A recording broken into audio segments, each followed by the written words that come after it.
Lay not up for yourselves treasures upon earth, where moth and rust corrupt, and where thieves break in and steal. But lay up for yourselves treasures in heaven.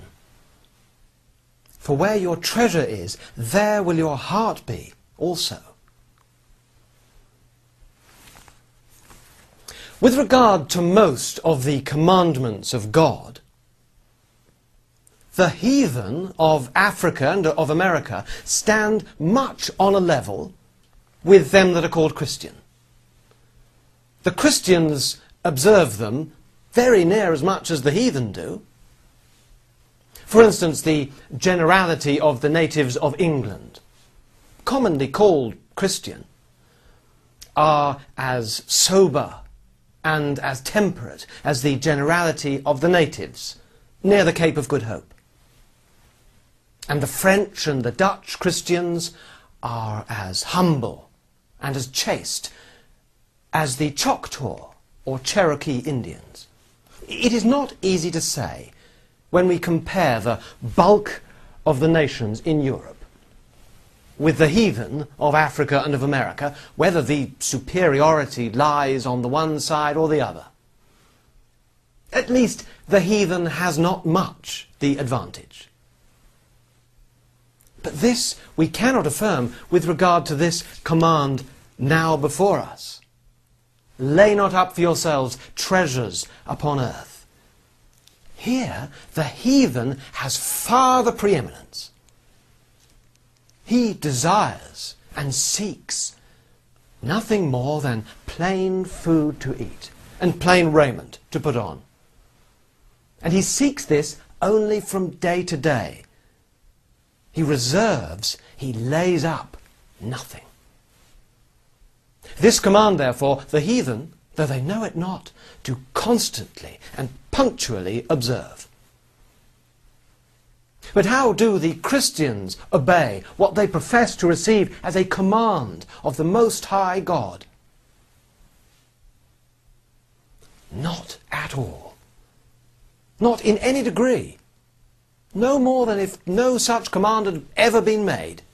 It might as well be hid in the original Greek for any notice they take of it. In which Christian city do you find one man in 500 who makes the least scruple of laying up just as much treasure as he can? Or there are some who would not do this unjustly, but they do not scruple the thing, the laying up treasures upon earth, only the doing it by dishonesty. They are not concerned at disobeying Christ, only at a breach of heathen morality. So even good men do no more obey this command than a highwayman or a housebreaker, and they never designed to obey it. From their youth they were bred by their Christian parents and teachers and friends without any instruction at all concerning it. Oh, unless it were this: to break it as soon as they could and as much as they could, and to go on breaking it until their lives' end. Oh, that God would speak to these miserable self-deceivers with his own mighty voice, that the scales might fall from their eyes, and that they might escape from the snare of the devil. Lay not up for yourselves treasures upon earth, saith the Lord.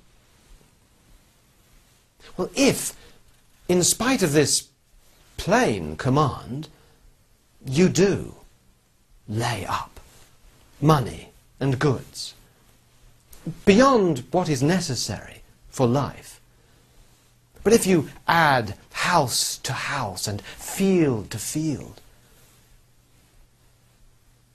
why do you call yourself Christian? You do not obey Jesus Christ. You do not design it. Why do you name yourself by his name? Oh, how hard it is for a rich man to enter the kingdom of heaven. It is easier for a camel to pass through the eye of a needle. The vast majority of rich men are under a peculiar curse of the Almighty. inasmuch as they're not only robbing God, wasting and embezzling their Lord's goods, and corrupting their own souls, but they're robbing the poor, the hungry, the naked, and making themselves accountable for all the want, affliction, and distress which they may, but do not, remove.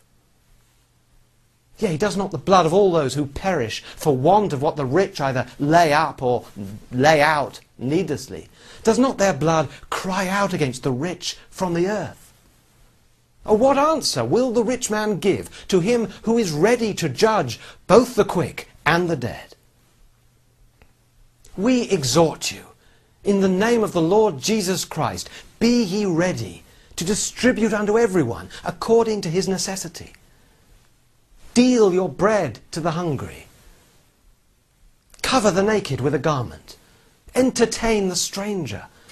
Carry or send relief to them that are in prison. Heal the sick, not by miracle, but by the blessing of God upon your timely support. Be of the same spirit as those believers of ancient times, who remained steadfast in that blessed and holy fellowship, wherein none said that anything was his own, but they had all things in common. In a constant and zealous performance of all good works, wait thou for that happy hour when the King shall say, I was hungry, and he gave me meat. I was thirsty, and he gave me drink.